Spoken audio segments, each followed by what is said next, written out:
Lors d'un atelier organisé à Abidjan, le 28 novembre 2024, le Conseil du coton et de l'anacarde a dévoilé les contours de la phase 2 de son programme de responsabilité sociétale des entreprises, RSE, dédié à la filière cajou. Cette initiative ambitieuse vise à faire de la Côte d'Ivoire, déjà leader mondial de la production de noix de cajou, un modèle de référence en matière de durabilité et d'inclusion dans le secteur.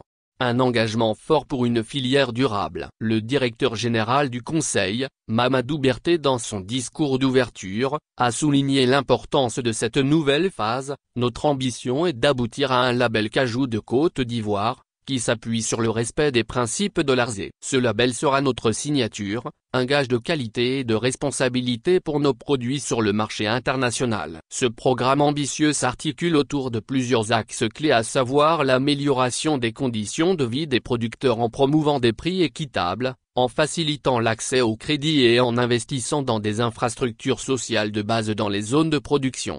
Ensuite, la protection de l'environnement en encourageant des pratiques agricoles durables, en limitant l'utilisation des produits chimiques et en favorisant la régénération des forêts. Le respect de l'environnement est une obligation, a rappelé le directeur général. Puis le développement de l'industrie locale, en soutenant la transformation locale de la noix de cajou, en créant des emplois décents et en renforçant la compétitivité des entreprises ivoiriennes.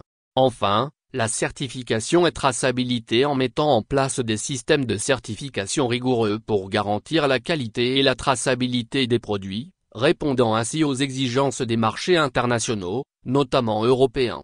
Nous comptons sur la collaboration de tous les acteurs de la filière pour réussir ce projet ambitieux, a assuré M.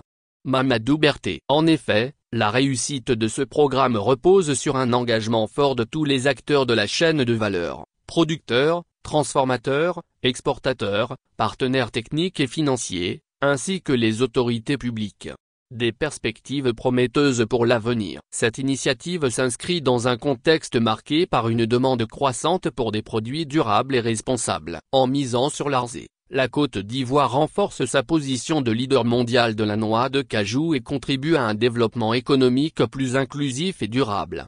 Les partenaires techniques et financiers présents à l'atelier ont salué cette initiative et se sont engagés à apporter leur soutien à la mise en œuvre du programme. Nous vous attendons sur le financement et les appuis techniques pour la mise en œuvre de notre programme RSE, a lancé le DG aux partenaires techniques et financiers présents.